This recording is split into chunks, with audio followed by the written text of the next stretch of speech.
Temanekab Jehova akwek tugul jomi kebeberwek ko agatok kainetab Jeiso nechamgei. Kimwae kongoi eng Kamuktaindet eng kaberuret nebo wikit kora. Kakiit kenetkei lesson kotogotin akwek tugul. Mi kiboitinik chemitei tainyo eng ra kameche aborwok taune Ramaru chekokatech. Chamgei tugul chamanikab Jehova, kainaikchu ko Stephen Aramaru. Kimite tugul kinetigei betutab Jumatatu nemwoe kolen eunek chetililen anan muguleldo netilil. Ityo keba kora betutab kwoeng kasi nemwoe kole cheiroroi eng meset kwome sesenik. Goyo werab Jehova kondoiwok. Kongoi mising nerube ko Lilian. Chamgei chamanikab Jehova kokeny anendet kaokas ole kikureno Lilian ko kemite kosomok kasi eng kurget nelen nebaliach otogotin mising kongoi. Ko neitukwech eng kebeberta ko Evelyn. Chamgei chamanikab Jehova, ami kwang'wan kasi nemwoe kolen ribegei makatiat neya otogotin kot. Ak amwoe kora akobo wikit nenyone ko siketestai kibagenge. Karibu. Kongoi mising, kongoi otogotin akwek tugul. Ko meche kesas sikobit ketou ongesanyun. Kiptayat Jehova, Kamuktaindenyo nebo kamuget. Ketesetai eng kabwatutikchok kenetkei sirutik chetililen eng kitabutab Marko. Kesome kenai boisionikab Jeiso akotoretech chutok sikobit kenyoru kakuyet ak naet ak kesopche eng mugulelwekchok yekichobegei sikobit ketach nebo oeng. Berur achek tugul chekosei ak achek konetik. Kwang mageng'ung eng kainetab Jeiso ne Kiptaendenyo. Amen. Amen. Eng lesson nenyo rani ko lesson nebo lo. Ko keng'alale eng kitabutab Marko amu kong'ete akitou ko king'alale kitabutab Marko. Kimi Marko 7 ak kemi Marko 8. Kinekit kemite kwenutab kitabutab Marko. Marko kotindoi kurgotik 16. Ko ngemi 7 ak 8 kemi kwenut eng kekut nebo kimasin ak kimasin. Ko ngemi 7 rani kokait Jeiso korikyi mising mugulelwekab koyonik. Akotoune koyonik chekikoyan logoiwek chemiachen eng taunet. Ko king'olole rani betut nekikure kaluget. Ngoriet age tugul nekelach siluch ko kaluget ko ngoriet nebo orit. Ko eng kasarta age tugul amu kamakotindoi sim age tugul chito kotogu ngoriet kotilil nakiluch kosamit sang amu sang kochang tuguk chemuchi kotiny. Imuchi kotiny kiburiet anan kotiny sogekab ketik anan kotiny mwanik. Ko ngoriet nebo sang kotogu. Ko eng kasarta age tugul abwoti betusiek chekikimengechen kotab ilach ngoriet amu kimakomi ngoroik chekikiwole kotab ilach ilochi netai nebo sukul, nebo oeng, nebo somok komi kosomok kasi ko kakomach koyait. Ko nebo ang'wan ngong'wan kasi iluch. Ko ngiluch komakere chi kole ya ko kang'alale rani kaluget. Ko kurget nekisomani anan kisomani kitabutab Marko 7, kitabutab Isaya 29 koitinyi ko 13, kitabutab Komong'u nginye nekisire 20 koitinyi ko 12 ak kitabutab Marko 8 koitetab 11 akoi 21. Eng kurgotichu tugul kong'olole akobo tokchinenyo neking'olole achek tugul ko kikiboitinik 4 eng kanetishenyo rani akobo kaluget anan kit nekakiluch, ngoriet nekakiluch. Ko kurget nekitoune kesomani komi kitabutab Marko 7 koitinyi ko 15. Kamwa Jeiso ng'alek cheu chu kole chikilindetab muguleldo nebo chi, chikilindetab muguleldo nebo chi. Amu king'olole muguleldo komi orit. Muguleldo nebirei ako mite muguleldo nebo kabwatutik. Ko kamwa Jeiso ng'alek cheu chu kole mami kiy nemi chi sang ne ngomanda orit komuchi komurwon inendet. ako ngalek chemangune chichotok chemurwoni chichok. Ko kangomwa sirutichu kole mami kiy nemite sang nemuchi kong'em chichotok. Anga kiy neimurwoni chi komangune orit. Angot chechang chebo mionwek chemakikere, nginyoru itebe daktariek tugul chenyoisei eng sipitali komwaun kole imuchi kokait koito. Ko ngait koito kong'eme borto tugul akong'em borto nebo sang. Megere koito, megere ole mitei koito eng sang, lakini ung'at eng orit anan ko muguleldo no bire tugul. Ngomeche kenam miondo nemitei bortong'ung ipkepimani korotik. Ko ngepiman korotik kelechin kityongon ngeip korotik eng eut, ko ngeip korotik kekul korotik eng eut akepiman koborun tuguk chemami eng borto chekikong'ering'itu. Komwaun daktari komie kolechinin kokong'emak olimbo soromaik anan kong'emat kebeberta nebo teget amu mi kiy nekokwaak anan korosoik chekokoyaakitu. Kang'alal Jeiso kole mami kiy nemang'une sang neimurwoni chi, ako tuguk chemang'une muguleldo chemuchi kong'em sobet nebo chi. Ng'alali Jeiso eng yu kokatestai kotuiyo Jeiso ak biik, korok mising komi ak malaikek chekikikur 12. Tindoi biik chisuboti Jeiso maamu meche konai akosik. Chuto ko Farisaik, Sadukaik ak sirik. Neng kasarta age tugul tuguk choe Jeiso kosirei.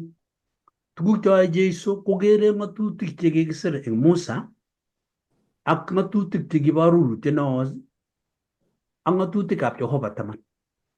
Sikobit konam ng'atutik chotok akokere atebet netindoi Jeiso ak boisiet netindoi Jeiso. Eng yu kokatestai Jeiso kong'alale tuguk chenyolu kenai angot akichek chekimeng'isie eng betusiechu rani. Kele sikobit chito eng muguleldonyi komakoi inai chichotok akoi kong'alal. Kimwa chi kole makoi inai chito akoi komong eng kutit. Nginai eng kutit ile ngakong'oni. Lakini ngosich chito kole puch nematweku komenai ile ng'o chichi. Nakimwoe kelen eng kasarta age tugul meyat kuting'ung. Rib kuting'ung. Angot iwendi tondo akinyoru biik kong'ololi komeyat kutit. Koboisie chi ng'olio no boisie Ngeresa kele discipline your tongue. Kosirib ng'elyeptang'ung simeeku chi neng'ololi ak kiyote kuting'ung. Anga ngiyat kuting'ung kokemong'u chebo muguleldo. Alamalaik chebo Jeiso ko kikwong'e korok mising kwong'utik chebo Jeiso amu kiinetigei akobo inendet. Biik chekitemei koek ng'omutik ko boisiekab kanisa che Yahudik chekiribe sinagogit ak biik chekikure Farisaik chekicheget konomikab ng'atutik chekikeregei icheget koek professor anan kanetindet nekingen ng'atutik komie eng hekalu. Ko ngonyone Jeiso kotondo ketieme kenai kele tos lene murenoni, lene chichi, tos namegei ak atindiotap boisiet eng yu. Kiwo Jeiso eng kanasok chebo Tiro ak Sidon. Eng kanasochu oeng chekikwo Jeiso ko kiboisie Jeiso kit nenyolu kenai kele anga Jehova komeche kowek atebetab kipsengwet eng tamirmiriet sikobit kokochi biik kakuyet nebo tamirmiriet nebo ng'atutikab Jehova. Ng'atutikab Jehova inginam eng borto kokweri eng borto ibirtegei irib ng'atutik chotok nemami tamirmirietab Jehova. Ko ngomi tamirmirietab Jehova kokonin nyumnyumindo ikasit ng'atutikab Jehova, iwendote eng ng'atutik chotok ak isub arorutiet nebo ng'atutik chotok nekikisirta. Yahudik eng sobenwa tugul eng Marko 7 ak Marko 8 komwoe akobo kiya Jeiso kwong'utik. Kiwendot Jeiso eng biik akonya biik chechang. Ako eng boisiet nekiyoe Jeiso komaikuiyo Farisaik. Kiker Jeiso kobutit nekikobut ng'atutikab Jehova. Ngebe kebeberta nebo Jumapili, amwoe kebeberta nebo netai ak Jumapili, komwoe akobo ng'atutikab biik. Ngisoman kitabutab Mariko 7 koitet ko 1 akoi 13 ko koi, ko ng'atutikab Jehova ak bitonwekab biik. Ko ngisoman eng yu komwoiwech amu koi, notok ko mameche asoman tugul. Ameche kityo amwoiwok ale ng'atutikab Jehova ko 10. Ko kinyokotes Musa alak nekit 600 chekikure bitonwek. Bitonwek chu ko tugun cheetan chekilechini nginyoru musiot nebo chi nekakome komatibun oranatak, iwege. Eng atindonikab lagokab Israel ko kiu chotok, konyor chi ne musiot amu mang'u sipto nebo chi nekakebar, mising ko chi nekakitumda korotik. Ko ngetumda korotik ketumchi ng'ony ko nyumnyum ikas sipto nebo chichotok. Kelech nginyoru musiot nebo tany nebo tiony age tugul nekame, anan inyoru musiot nebo chi komatitiny, metiny ako menam amu imurwonin chotok. Ko bitonwechu ko tugun chekiyetan. Nguno kikipchee ngot chepyosok ak kikipchee lagok matuiyo ak murenik, amu bitonwekab lagokab Israel ko kikinome lagok ak kwonyik kokergeitu. Noito ikose eng kanetisietab Jeiso kemwoe kele ki murenik 3,000 komite taban chepyosok ak lagok. Ko ngomwoe sirutikab Jehova kounotok ko kimakeiti kwonyik ak kimakeiti lagok, ako kikinome tugul. Abwoti ale ngot biikab Kalenjin mising ko Nandi kolenji oye kamukomi lagokab gaa, komelen lagok tamu inyoru lagok kourerendos eng yobo sang. Lagok ko chepyoset. Kole mami lagokab gaa, akome logoi ak boiyot kai. Ko ngomwoe kole mami lagokab gaa ko chepyoset, amu chepyoset ko inendet nebo tuguk tugul chebo ko, mising ko amitwogik, lagok korib. Kou notok eng atindonikab lagokab Israel ko kimitei bitonwek. Eng bitonwechu koeksei akoi betusiekab lagokab Israel. Mising kisoman kitabutab Komong'u 37 akoi 21 komwoiwech akobo biik chekikure tisik. Tisik ko kinome icheket ng'atutikab Jehova ako kitebe icheket sinagogit anan hekalut. Boisiet nekiyoe lagok tisichu ko kitise bororiet nebo lagokab Israel. Eng tengekwokikwak koibu biik nyamdutik akoibu biik konunoik chekibele anan chekienye sikobit kokoito sikechomchi eng taitab Jehova. Ko eng kasarta age tugul eng atebenwa ko kimitei kaunetabgei, kimitei beek chekikiunegei. Amu chi netindoi simto kouni eunek kotomo kwomis. Ak abwoti ale kikonai akichek biik chebo tililindo kele nyolu keun eunek. Ko eng lagokab Israel kaunetab eunek ko kibo komonut amu kikere kaunetab eunek ko nekararan. Ko ngisoman kitabutab Isaya 29 koitenyi ko 13, ameche kesoman ng'olyondonitok amu ng'olyot netoretech kenai kele bitonwek chekimi lagokab Israel lakini ko kibo komonut kokweri bororiet ako kitoreti bororiet nebo lagokab Israel sikobit kokuiyo akobo Jehova. Ne eng oret age tugul ko kitieme Jehova koboisie tuguk chetogu sikobit konet akobo bororiet nebo kipsengwet. Mwaiwech sirutikab Jehova akile kile Jehova kale amu rirchino bichu eng kutuswekwak, kale rirchino bichu eng kutinwa akonyitat eng kutuswekwak ak kikoistogei muguleldonywa koloit eng ane. Kang'alal komwa kole bichu kotindoi iloswo eng kutuswekwak akoloen mugulelwekwak. Amune sikemwa eng kitabutab Isaya 29 koititab 13. Kokakimwa bitonwek chekikisubi chekilen netani, aini, rib ng'atutik 10, mecheng cheptalelisiek alak, rib betutab Sabato kokikitaban, konyit kon ak komet, moibgei, mechorse. Tuguchotok tugul chekingen ak ng'atutik 10 ak arorutik chekikikochi ak bitonwekwak chekikimwochi ko ki tugun chekiyetan. Nyokoit eng Isaya kole iloswo bichu eng kutuswek akoloen mugulelwekwak. Amune sikomwa Isaya kuni, kokanyokomwa akobo atindiot nebo lagokab Israel. Kele kiit kasarta age nemakosubi leu ng'atutik bichu. Kolos kitiongon eng kutuswek. Kristianik eng kutuswekwak. Lakini loen mugulelwek. Tuguk chemang'une muguleldo kekwong'e. Nitok konetech akichek kokonech kole mitei tuguk chekemuchi kekiligei eng kanisa. Kibendi kanisa, kiribe betutab Sabato, kiyoe tuguk chemiachen, kitekisi chi age tugul, kikoti eng oret nekararan, kikonu saka kou eng bitet, kibendi Sabbath school kou kila, lakini eng mugulelwekyok kotokoloen eng taitab Jehova. Tokomi kiy nemite mugulelwekyok chemochobotin. Eng kergeindo nguno eng lagokab Israel, ingisoman kitabutab Komong'u 20 koitab 12 ko ng'atutietab mut nomwoe akolen ng'ololchi lagok kole lagochu okonyit sigikwok sikobit kotesak kenyisiekuk.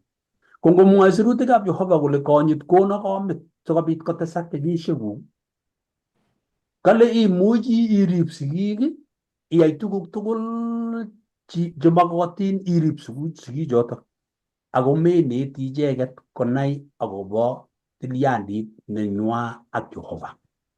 Amu imuchi irib eng sang, lakini eng mugulelwek komaityach icheket komong'une ratutiet nebo oindet sikobit konyor kamang'unet nebo Jehova.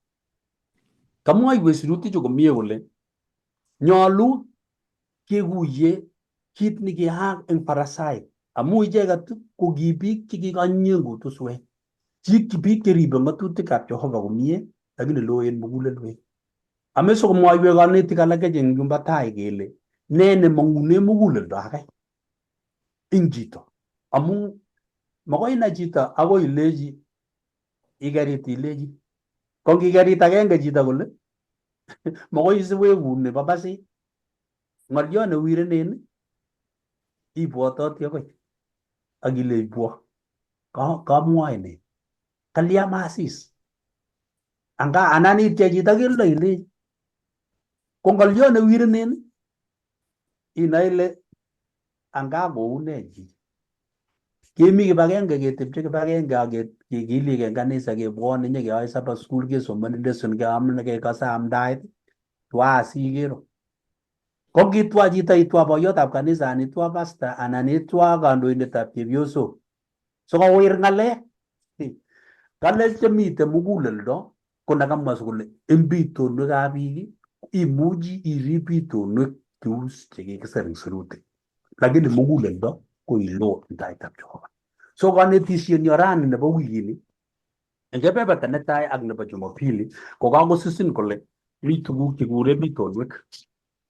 Eng kasarta age tugul ngomakiribegei koiku milet eng achek amu maiunech, kakokonech milet nenyigis nekiloe. Eng laani kokiutye banda nebo tamirmiriet neinyumnyumi sobenyo eng tilyandinyo ak Jehova. Tos mi chi netindoi tebut anan ko kanetindet nebo aeng? Karamaru karibu. Ngongoi. Kakekas kanetisiet neo kobun kiboitiotab Jehova akobo ng'olyot ne kikiluch. Kemwa ng'olyot agenge nebo kalugani kele kingele kakiluch kotos keibundo ano kaluget akoi betutab Jumatatu. Komwoe betutab Jumatatu kole tos eunek chetililen anan muguleldo netilil. Kamane asiketem ng'olyondoni ko amu kikiluch. Nekata muguleldo netilil koluch biik kowech koek eunek chetililen icheket. Iti ko metaga bertana mugureldo. Ko loga mau ole gatakilo tangurye. Ngalale ngalata ngatutik. Ko ako mo iwait andana ako ba ngatutik ke ba garure yuek. Chaga gure ceremonial laws. Chatu jagi meeting basically batay jiglen. Eta no mat kaini anan ge matuku ke yani tuku ke glenin me ay lagan ende ay tukya to melen gele bitinen bi. Kema gele ngwani tiki ko ge ay giyo ki ko ngwani ten iya ino ko ngwani ten. Tinda ngatutik angwan. Tinda ngatutik ke gure modolos sija to go ngatutik ap Jehova. Tegi sir Jehova morneni.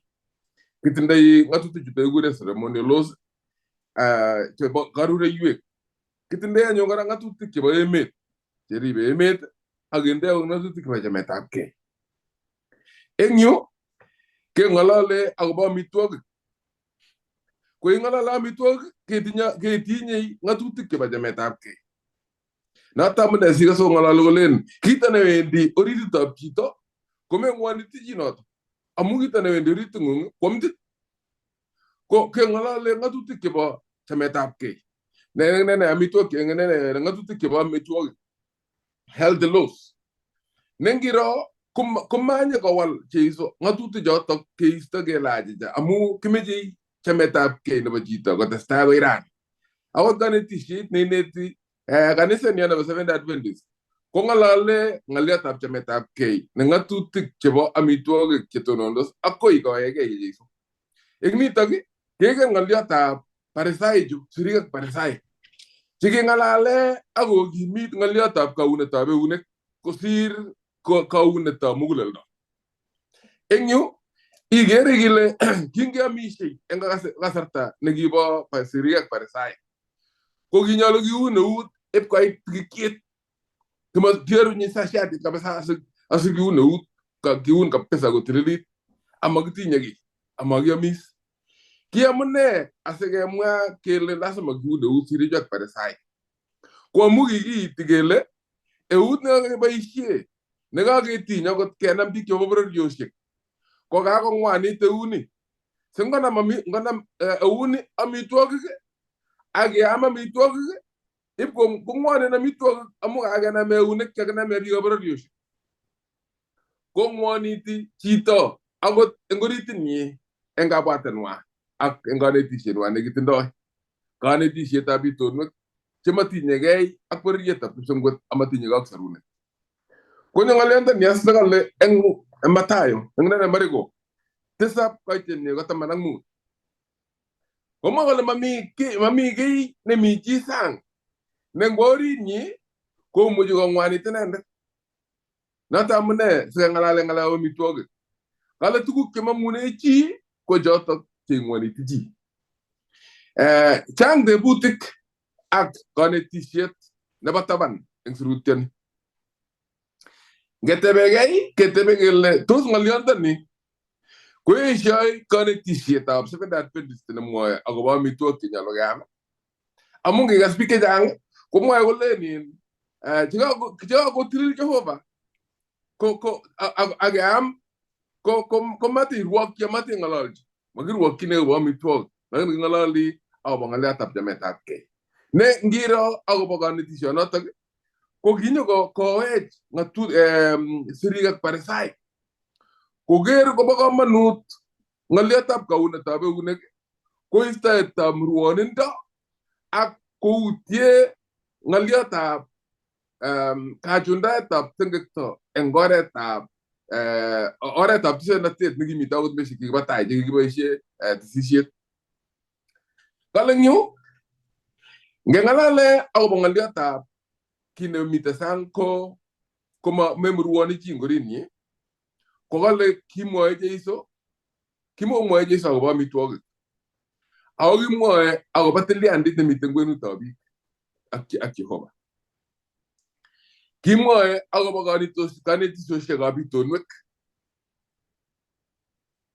chemasirotin agot eng sirutik chetililen ago matoretigi nebo kaunetab eunek koretab katililet eng murwonindo ak tengekto kalamu eng kaite tamanak sokol eng mariko tisap Kolamu majur mugulel danyi ago tutte moy sogo manda ko batmin ige mishi ko mando agila gi de manguneki ko notene ngoni tiji engore tage ko kingelu ngalyantan ni ko ibur woni da ba unek ko le ngoni tego rit ko we je so le jaajija ko loch murwoni da na mi torit ne ngoni ti ole sa atebe ngung engito ka ngala ngu ago bangalia ta siriga parasai ko ki goy literally ngalyon wana ba una tabe unek ko la ga murwoni tu amu ngatu te ga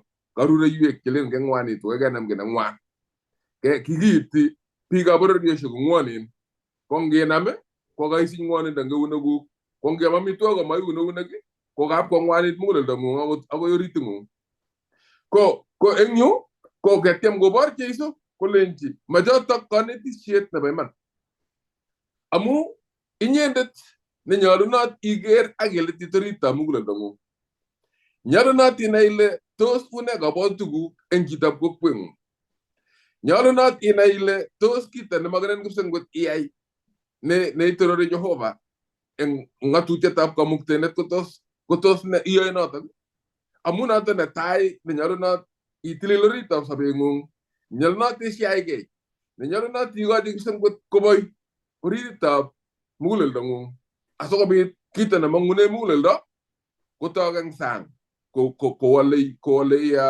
wale je ko takin sugunet ko geri bi keizo kalle ngemo ngele yegat ana nitin jitage kuma ya unagu kongwani sorry kalle yegat ana nitin jitage kuma unagu kongwani gitu anan kongwani tamituage kala yegle jin nyalu una ut aseme ngwani tami tuag ko gani ti tabla amu tililinda mugulel do ne ba gamanu ko sir tililinda na be unek nyaronat ke ger agi shat ke asagana gele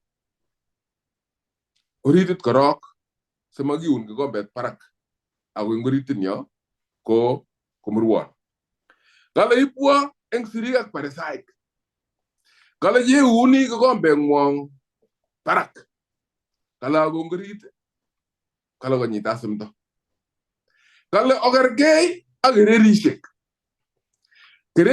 kala ge gesal kala lagi to parago kala go ngrit ta agreri shek ko nyita tin go wet chema biki go bet ngiro agreri ne ndibi go gerei ko len gi tup janam nyo ci nyo inyoru ko gi ginde kigile le sanje barak kisale engala ge nyit kindarang jat aginda madodo ajo garara nen lagi na game jalle de ategeri na taga ngamana ko jita ni mitori to ge ngan gawe kingutoy time ti nyago lagi ni iti nya isala geri prak kala ipu ngok pe ganyon siriak par sa ga muege gunoto o baru ge goyo o tilile o sirbi gala lagi ne mato ne wala ga ganya lo sia kay agawal orita sabanu bo ge jega ya bo abe tapje matatu como be tapje matatu golle tira roy ko ba sesene kanyo ngalian tan ni amuin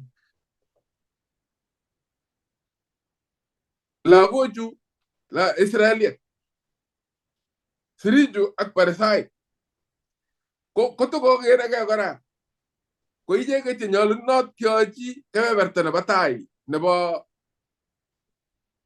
tugu ke nyol dingib sang ko sirbi gala nyo gere ko ne nywa agi na ba tugu tokol ngaba ngale da ba nyai set ko nyolo gi nyai ko gere ko nyolo gi nyai je ket korok asage bendi ke timbar yoshe ya bu ngale da blogo ye kemejena ko gere way je ke nyol jin ko ba sang bot ma bendi bar yoshe na tamane so gitin ko gay ngwanit ke ko ustabi ga bar yoshe ko basa laga ne nyu ga ngala le nyu ko mi ko ba ari andane tinda jepta nyene nyani yete ga ko ne je iso ko ga so le mi de je iso ko e dot kala bat ko tarak te je iso ak e ko mo di je iso ko lenji ko som ko nya jepta nyene nyani kasa nyu na ne kita ne ngala je iso muy ko ngai le kasapoten Jeiso siriju ak Paresai kolenji Jeiso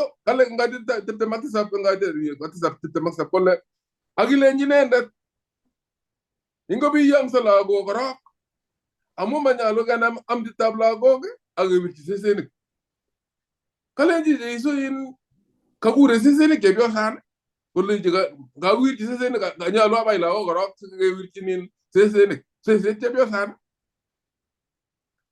ngalen na ngai kasap kwatal kotinda kamangunet ngori ngalen na tokara amu angagange ngalal gele korok koboru kole nyep ko bata koto inyoru gay mewendi buch gero kale korok ba lago korok ye chanyu ni ngi sesenik ago tungala ba ga dem kunoto dem ga mi shinga ko kile ni gutti seset ko yin baba ajija wo mi shoro ngo ngat o wuti sesenik ko ki ngetu gila mo ngata mi to ko ta garab ga ngetin ga mi she garab go itu baba ko ni ato ba sesenik ko le ye ko gengan ko le las mo ko ne kun sesenik ko ngi ko le Jeiso kipa la ko ro kala nyalo galia kala amu manyalo gana mam de tabla ko age wuti sesenik ko ba la ko ro kala gi walji ne to lenji wey ya gas gina ma ya hane ma to ko tete an misa ma ngeti ma nare yileji wey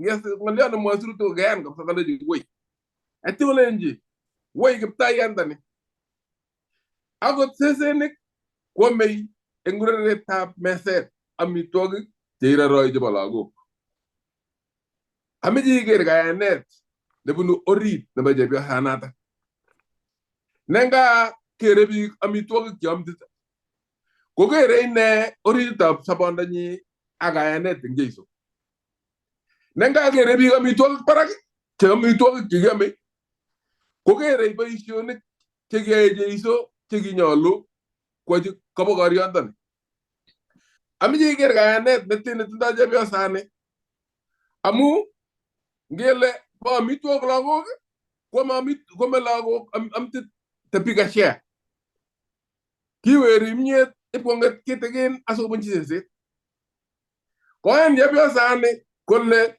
tuta ju ngere ngen jure roju ko ya mi juto ni tagi ko ken golle kimna te tab Jeiso kitegen na ko putul wo ne ba gonya iset ko me gonya la kwenyu na tagi tegin ko bar golle ingen kimna te tab Jeiso kolle sirtot agot kiki tegin ko bilay en sabenyi inendet agonni ko yan golleji butu ajuta ira roiju e baba isie anya la kwenyu ndaji age college jitain geger ta no si wona ji puto sing mese nang na college wono juta ira roiju ko mese sen ko yan go juta ge agile Jeiso kiger Jeiso go ger ga ne tab ko bagor yantan awole ji wi wek te ko ngum amu ga ko sob chepta ngum agi ngap kwaga ipo nyor chepta ni go urere ne gor wi aga go sob aga bye bye ka go nya Jeiso ko nya ene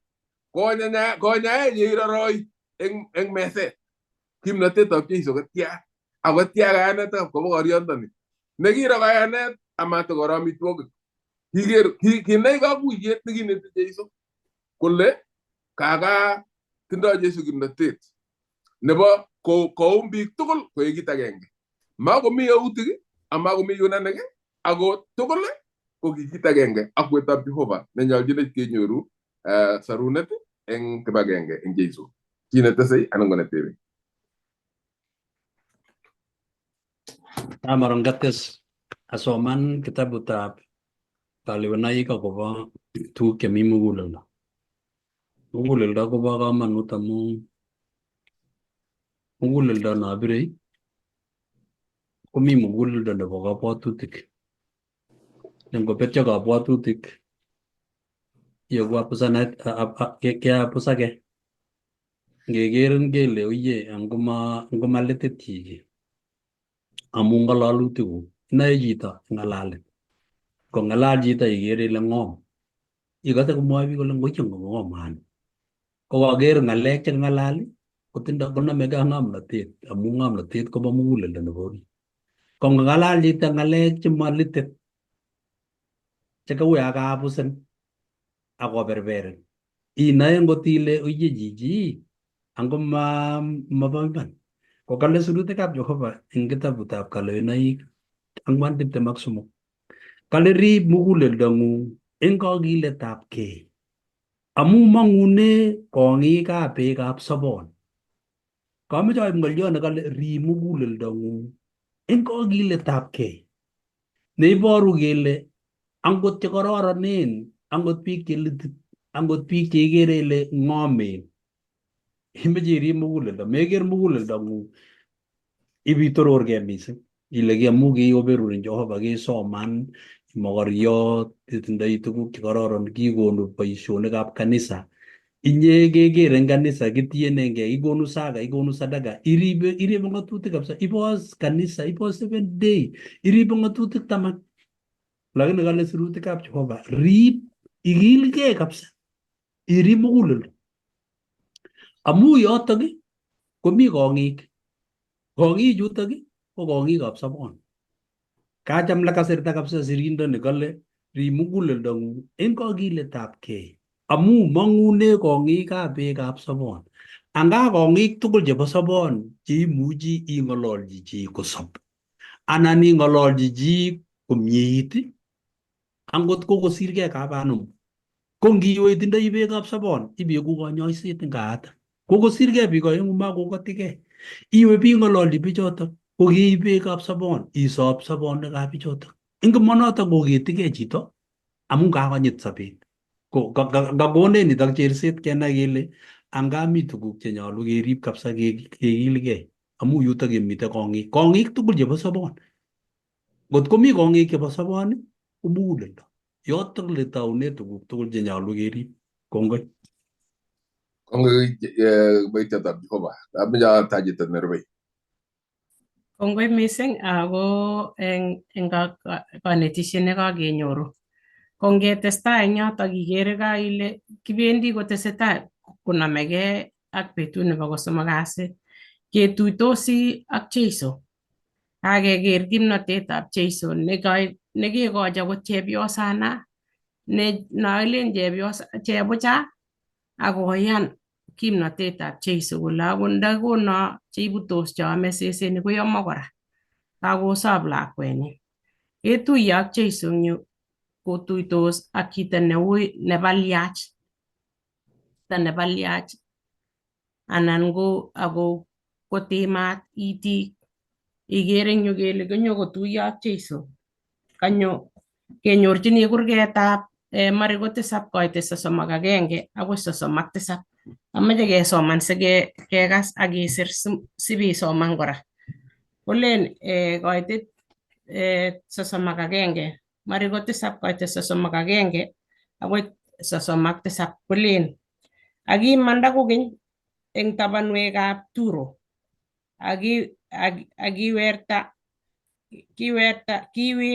kiwerta akoi Sidon kot koit araraita nebo Galili. Jeiso nawendi nguno. Akibun kwenutab tabanwekab Dikapoli. Kikimukutyi inendet chi ne kiming'at ako ui kot. Yani kitimat makase ako ui kotet. Akosom sikobit kokonor inendet eunyi. Aikere ingen chichi kole makase, mami chi nekase, makase, memuchi komwa ki. Ko ingen ile biik cheu chotok kot kangoro kemwoe tuguk alak komite yo kityo kokerto mami ki netoreti. Akale kimut chichotok kwo taban eng tuyet ak kiroch morokyik itik. Morikyik. Kale kinde morikyik itik kolechi ak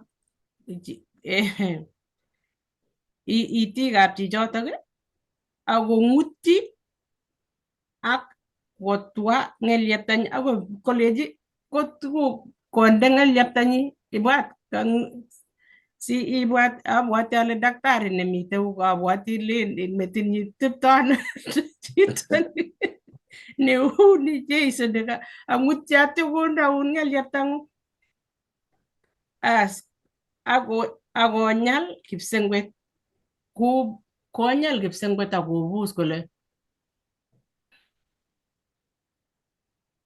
akolenji epata noto ko yatage akiyotokis anyun itikchik akikotiakak kit nekirate ngelyeptanyi akong'alal komie aking'at ichek kole amatomwochi chi ikase kere bichuk chumite koleji kole momwochi chi kikemut chichi taban ko abwati ale kimi biik chekimi kuto akichek kora kolech matomwochi chi akikwong'yo mising kilechi matomwochi chi yekites kong'at ichek kotes anyun bichoto komwaita maimuch komwaita ipkomwaitaat kora kikwong'yo mising nesire kolen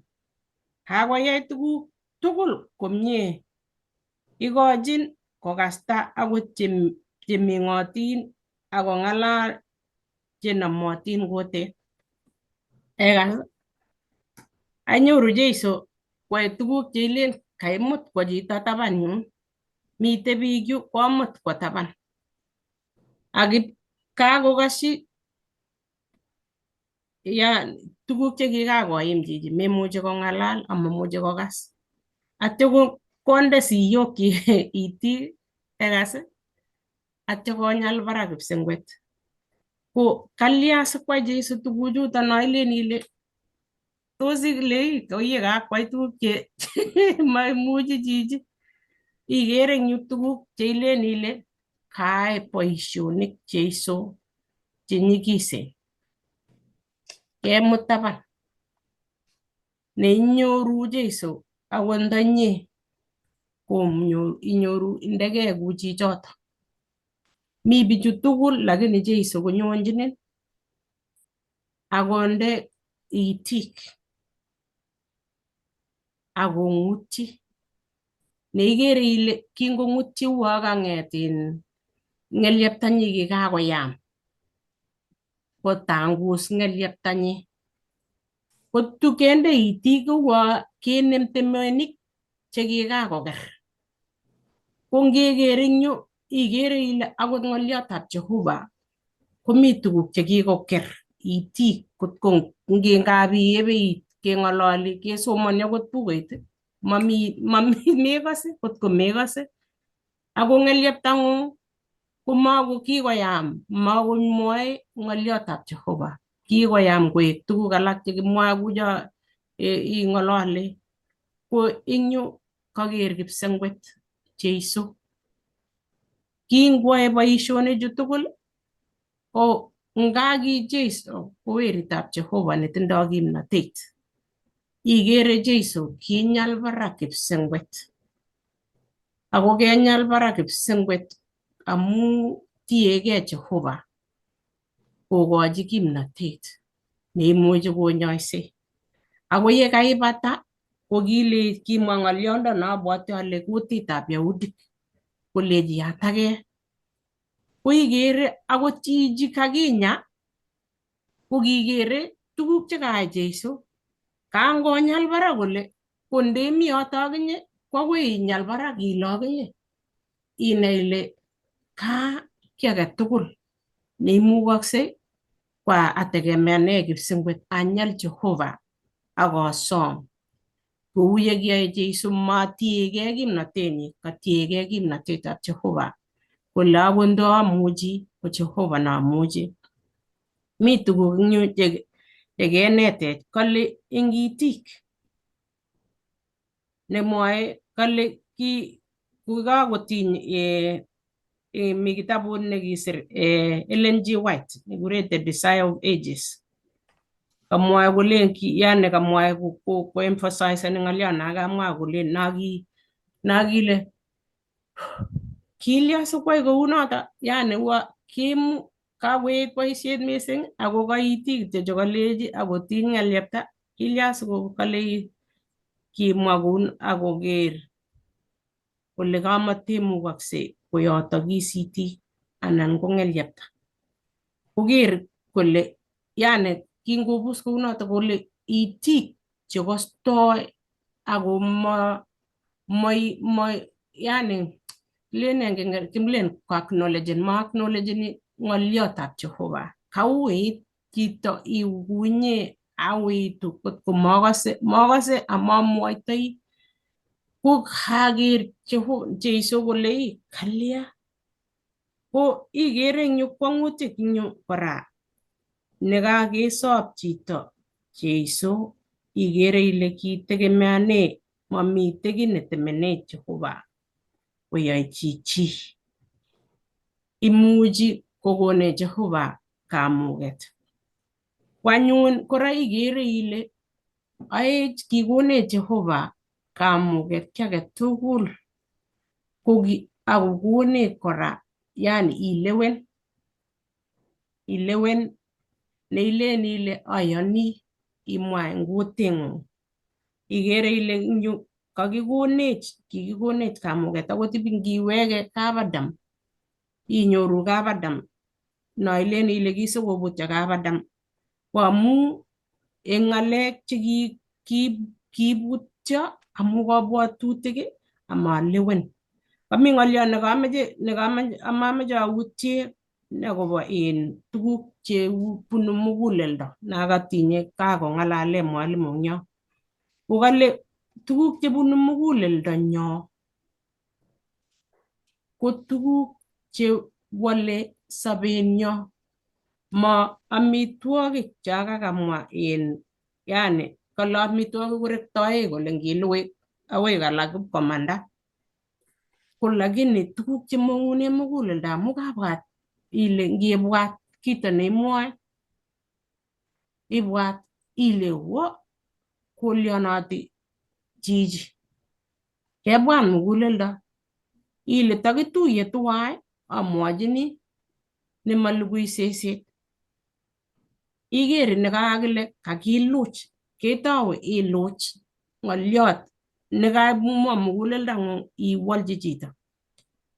Ko tugul eng tugul ko ikere ile sikobit kewalake ko amu kakikochi Jehovah kamuket asikomuch kotoretech eng ng'alek chekirwochi akiluchi anan kotoretech sikoisto temenik chemi itik akoistoiwech kokonech ng'elyepta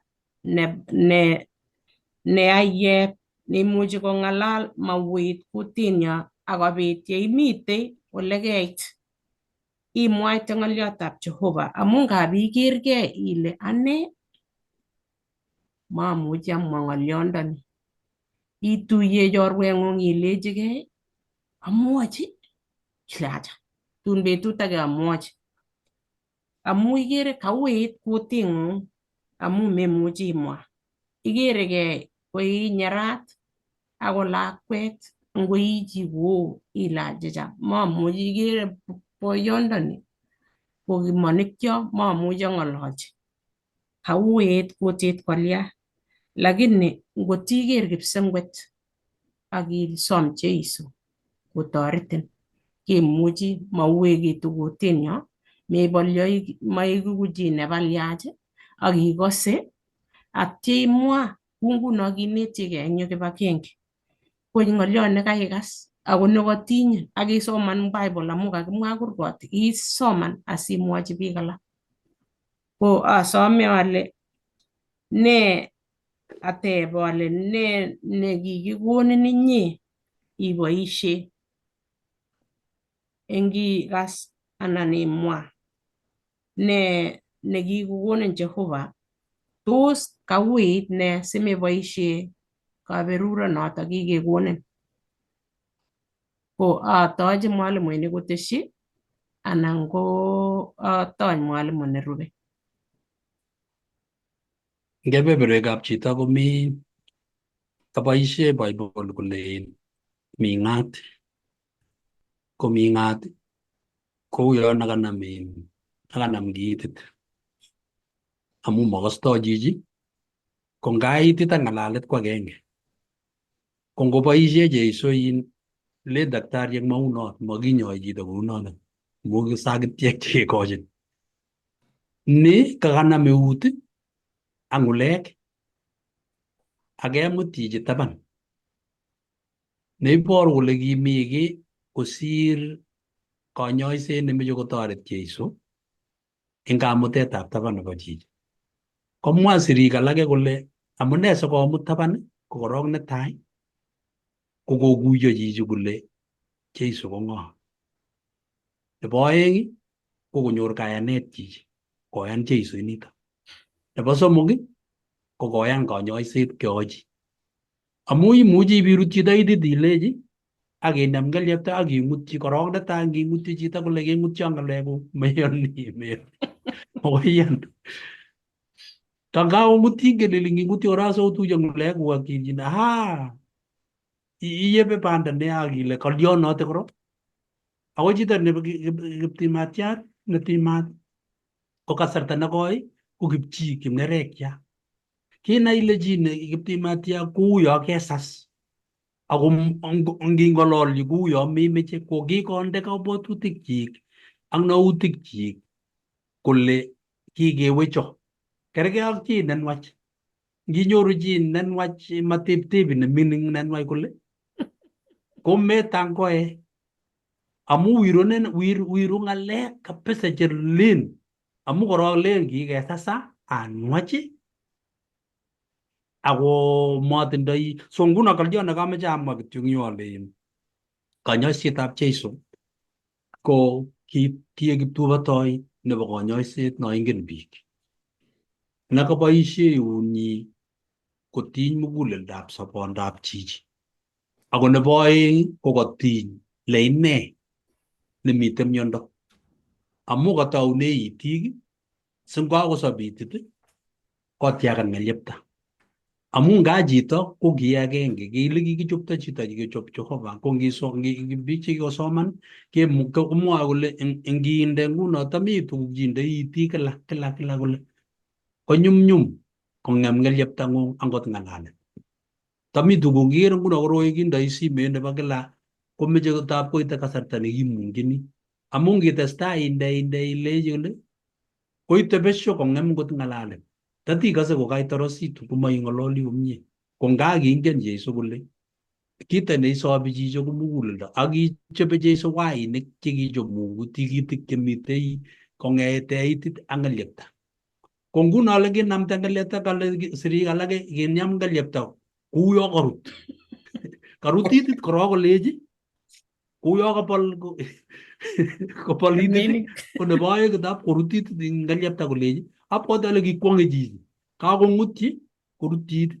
Nebo oeng ng'alechu kang'etu kochil ng'elyepta. Abwote ale kikwong'e chichi kolechi kitomo akere kanyoiset neu ni ngakoi rekod. Kongoi. Ameche atesyi ng'oliot agenge kora akine. Kitabutab Mathayo 13 koitini 13. Koborwech kito nekikale kingong'etin kingole Jeiso kale kile tatsai.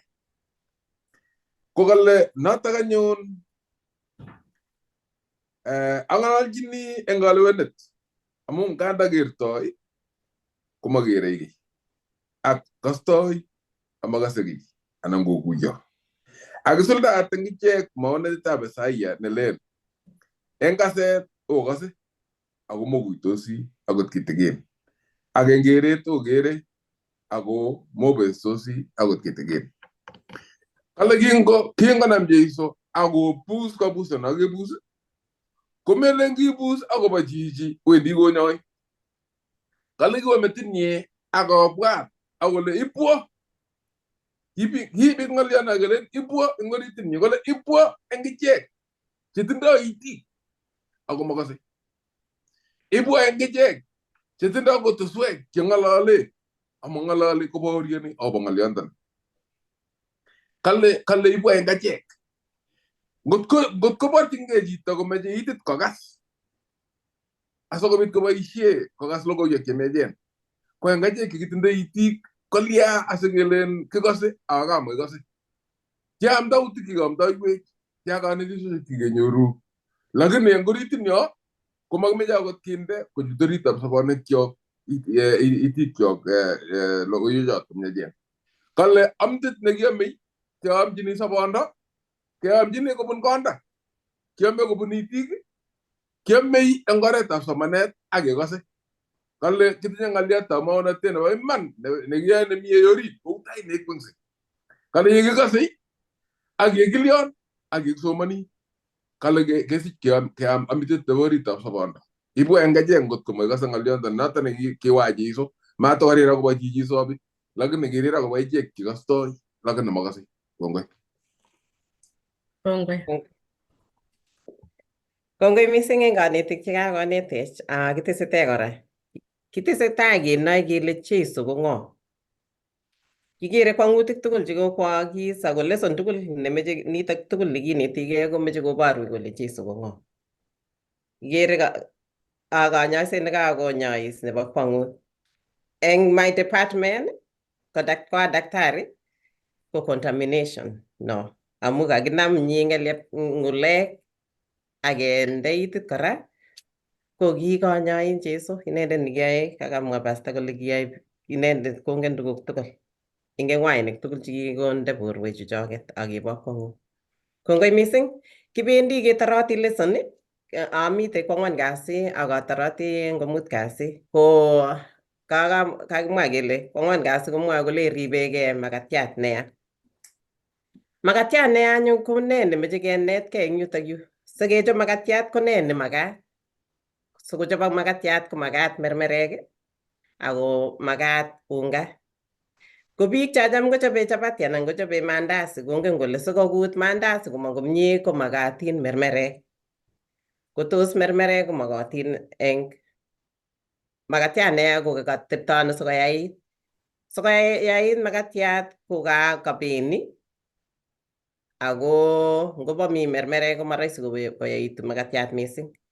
Kikase eng betusiek chekitai korok chekibo Pasaka ko kikimwochin kilakab Israel kelechi moam makatiat nekakinde betutab Pasaka ko kimakat keam makatiat nemakinde mermerek unleavened bread. So kale ribegei makatiat neya ongesoman eng kitabutab Mariko 8:11 asomani eng Bible eng wikit konye kwasoman eng a different translation. Ko eng yutok asomani mwae kolen kaitet 11 agoi 13 Mariko 8. Akibwa Farisaik akotoi kotepse inendet komake kabarunet nebunu kipsengwet. Kotieme inendet akibus nenyigis eng tamirmirienyi akole amune sikocheng'e ibinik kabarunet. Amwawok iman ale makoi kikochi ibinik kabarunet ak kibakakta ichek akolany moingetab beek kokeny kolanda bitet age. Kakiro eng yotok kobwanchin Farisaik Jeiso kolech iborwech kabarunet nebunu kipsengwet. Kiibor eng yutok melen kele kibwanchin Farisaik Jeiso eng oret nekibo kaming'inetabkei nekimache konetkei kiy anan konai kiy mising akobo Jeiso amu kakamwa eng yo ale kinetigei kemeche kenai kele Jeiso ko ng'o. Kotos kimache Farisaik konai Jeiso man? Kimeche kotyem inendet kobor kole tuguchu tugul kobor kole tuguchu ae tugul ako claimen inendet kole Jeiso nekikiyok ak kwang'utik tugul koma inendet maboisie imanda inendet. Ko kitestai icheket komeche ko challengen inendet mising. Kitebe inendet akobo kabarunet nebunu kipsengwet. Melen kele kitom koro Farisaik tuguk chekikakwa Jeiso. Kikakwai kwang'utik Jeiso chekinyoisei ak kanetisiet. Ko ne nekiyoe Farisaik chu koteb kunoto kole kameche kabarunet nekibunu kipsengwet. tepsenwa ko kiboru musmuset nekitinye Kristo. Kikakoro tuguchu tugul amelen kele kimache kotestai kotokoro tuguk alak. Kimache koro kit neo nebo kwong'et nebunu kipsengwet asikoyan iman kole nga laitoriat iman. Kale kiibus nenyigis Jeiso, kingobusi Jeiso nenyigis mising eng muguleldanyi ko kiboru kaimetabgei nekikerong bichu. Nyigisindo nekitinye mising eng muguleldanyi kakoro eng bichu tuguk chekitinye amu melen kele ngap komi sinyet nemuchi konyo chito nyokong'alalun amelen kele kamong'alalun eng iman. Mameche kityo koro ngap kong'alalchi chito kong'alali kole meche konai kole tia tonon chichi anan kaune. Ko ngap kotebe tebutik chemelen kele kamakat kotebenan iman anan ka tuguk chekabo maana. Ko ki tuguk chekitebe bichuto ko ki kit nekiimi Jeiso. Kingen Jeiso kole tebutienwa ko kibunu kayanenwa nekimokoyani ak ngelelnotet nekitinye. Kit nekiim Jeiso mising ko kayanet nekibo Farisaek nekimokomi nekisake boisionikab Kristo. Kitinye icheket kabarunet kityo neibortogei kityo ako melen kele kimokotinye kayanet nekibo orit. Kindoi icheket boisionik chebo barak kosir tililindo nebo muguleldo nebo orit. Ki icheket ko kitebe ako kisubi icheket ripsetab ng'atutik mising kosir yeu bitonwek. Kou yekakomwae pasta kole kerib sabato kele makitwaegei, makilole ma, makilian, ko kiribe Farisaek tuguk chekiu chotok mising kosir ak bitonwek kosir tuguk alak. Ki biik Farisaek ko ki biik chekiribe ng'atutik mising. Kinyo Jeiso nyokolelit ng'atutiet anan koliti ng'atutik chotok. Laskeinatet ak kaitetnwa nebo gei nebo imanda. Kikere Farisaek komi klasit age nekibo barak mising nekiribe tuguk amu kiribe ng'atutik icheket mising. Ngisoman eng Marko 8:14 agoi 21. Ko kingolany moinget matestai Jeiso kwokwen anan kong'ololso ak icheket mising. Ko kiwo Jeiso kolany moinget akoba akala malaikchik. Ikose eng yotok kole makikochin ibini kabarunet akwo kometo icheket. Kale kinyo kolany moinget akoba akala malaikchik. Ko kingomi anyun komi moinget orit akala malaikchik kotok ala malaik kobwat kole anga kelany moinget ako makitinye makatinik. Makatiat nekitinye koek anyun worit anan kibwat icheket kole sikeam ne. Ango makatiat nekitinye kityo ko agenge ako kobwat icheket kole ngomayomech. Kale kotoi ala malaik kworokenso amu kiutye makatinik chepkwomei kitinye makatiat agenge. Koib notok anyun kotoi anyun kong'alal ichekei kokas Jeiso as. Koib notok anyun ng'alalet amu manachi kimokotinye tugun alak chekiame mara ki makatiat kityo. Koib Jeiso karsarat akas kingokas ala malaik kong'olole makatiat. Koib Jeiso as kong'ololchi icheket kotikoni ichek kolenji oribegei mermerekab Farisaek ak Herod. Kilya sikomwochi Jeiso kolechi oribegei mermerekab Farisaek ak Herod. Kakemwa kele kamwawok alechi sikechop makatiat ngichop makatiat nemainde mermerek komamong'u makatiandanatak. Amu sikoek makatiat sinyen kokeib beek tutigin akichop. Ko ngotiib beek tutigin akichop ile meche ichop makatiat akaib ane beek tutigin akachop makatiat akande mermerek komong'u makatiat nebo ng'o? Akoyome biik chetia? Mong'u makatiat nenyu ngotachobe mermerek amu ibu kutu. Yes, kalen acheng ng'olyon aboisie. Kutu makatiat koet akoyam biik chechang. Lakini ngomakinde mermerek koeku flat akong'etu koten bechotok kakechobe. Ko kiamune sikotech kolechi Jeiso koribegei mermerekab Farisaek ak Herod. Mermerek eng Bible koboru akomwoe akobo kachutunet anan atepto nemakararan neimuchi komanda, neimuchi kong'em atebet nekararan. Amu ngende mermerek beek aketeshi beek aketeshi tuguk tugul sukaruk ak ne kokutu makatiandanatak koboru kole ako mermerek komendoi mermerek cheoechin ak beek. Amuch aib beek chebo ngele kikombet agenge ak ande mermerek chebo kichiket nakitikin anan nusu kichiket nakitikin. Ko ngaburuch tugul chotok tugul koetu makatiat mising kokutu. Eng biik chechobe makatinik anan ko mandazi ongonola, mermerek chekiboisie melen boisie tuguk tutigin.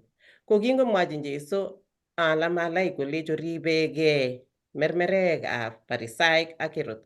Ko kimwa akobo atebet nebo Farisaik ko kikaro koro kole une amu kimuchi kochut atebenwa, imuchi kochut kanetishenwa, imuchi kochut tuguk anan kochut Alamalaik boisionik chekiyoe. Ko kingomwa akobo Herod ko ki Herod eng betusiek choto ko ki powerful mising. Ko kimuchi koboisie kochut kokakoro bichu kole ngoo chichi, komuchi koboisie anan boisionik chik tugul eng laitornatet amu kiyo eng laitornatetab ng'ony. Ko kimuchi kong'em Alamalaik atebenwa. Eng koitet 16 ko maikuiyo Alamalaik Jeiso. Kilen icheket ng'alale Jeiso makatiat nekiame. Kimi kabwatutikab Alamalaik tuguk chekikaker yekingoboe Jeiso. Mwabwanchi metoekwak akobo sobetab Kiptamirmir. Kiibwat akobo sobet ne physical. Kiibwat akobo satisfaction nebo rubet, keamis. Kingen Jeiso akobo ng'alaletab Alamalaik kole king'alale ichek makatinik chekautie. Kitebe Jeiso tebutik akolenji, tomo onai anan tomo okuiye, tauen mugulelwekwok, tos otinye konyek ak mokere?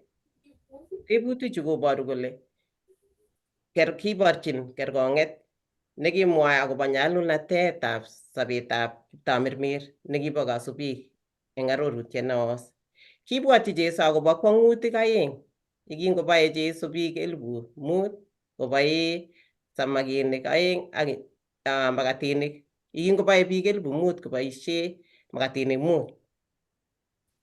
Ki makatinik 5 kalet nenyi. Makatinik 5 ak samakinik. Ak samakinik 2. Kameche amwa amu samakinik chekiboisie ko makatinik 5. Lakini ko kingomwa ko kingebai biik ko kinget kitongok 12 eng makatinik chotok chekikoboisie. Atya eng yotok kora ko kimi betusiek chekiib koba Jeiso biik 4,000 koboisie makatinik 7. Ako kinget kitongok kora 7 eng yotok. Ko kimeche koborchi bichu koyat metoekwak konai kole Jeiso kotinye kimnatet neo akotinye torornatet.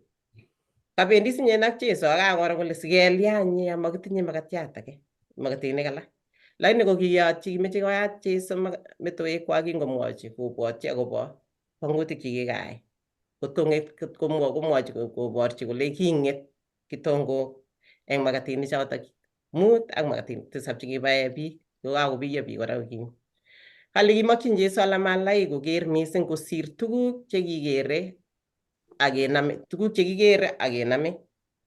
Kimeche kobwotyi akobo Kiptamirmir nenywanet nebo iman. Kimeche konet Jeiso icheket. Ko tos kinetitoigei ano kerib mugulelwekchok ak kabwatutikchok ketach imandab Jehova ak chamyenyi. Ngemeng'isie sine komuch komi tugun che ngap kemusmus, ngap kero tugun ak kebwat kemusmus, ngap kesa ak kesake. Kingen man boisionik chekikwaiwech Jeiso. Kingen boisionik chekikwaiwech Jehova. Kingen sautik chekikesa ak kikowalwech Jeiso. Kotos ngap kemusmus. Kikere kele kingotesetai Farisaik kotieme Jeiso ko kikakoro kwong'utik chechang. Kiamune sikomwa kole konu kabarunet nebunu kipsengwet. Tos kimusmus boisionikab Jehova, tos kimusmus ole kikomutwech, ole kikeitu, ole kimi. Ak ngele kikaimyan, kot kikonyain, kiisa ibisob. Kotos ndaitu kiy age tugul kotos taimusmus Jehova akile ameche kabarunet neo. kotok ing yu ana ale kakwa Jehova. Sautik tugul chekisae chamanikab Jehova kowalu Jehova. Mami saet newendi buch. Mami kiy nengesom Jehova komakonech. Ko ongetiegei Jehova akerib. Mi tebutik ing yu chameche itebegei. Kale ne kristianateng'ung neyoe eng kila betut nemakararan nematilil muguleldong'ung. Kala ako ng'o biik anan biik eng kokweng'ung chematililen chemaimuchi iitchi. Ako ne neimuchi iyai asikobit itoret bichotok konai ng'oliotab Jehova. Kale ibwat kityo ibwatchigei ng'alechotok. Ne tugun cheiyoe chebo kila chematililen chemang'une muguleldong'ung. Ak ng'o nematililen kokweng'ung. Ak ne neimuchi iyai asiitchi bichotok iipchi ng'oliotab Jehova. Tos mi chi nemeche kotes?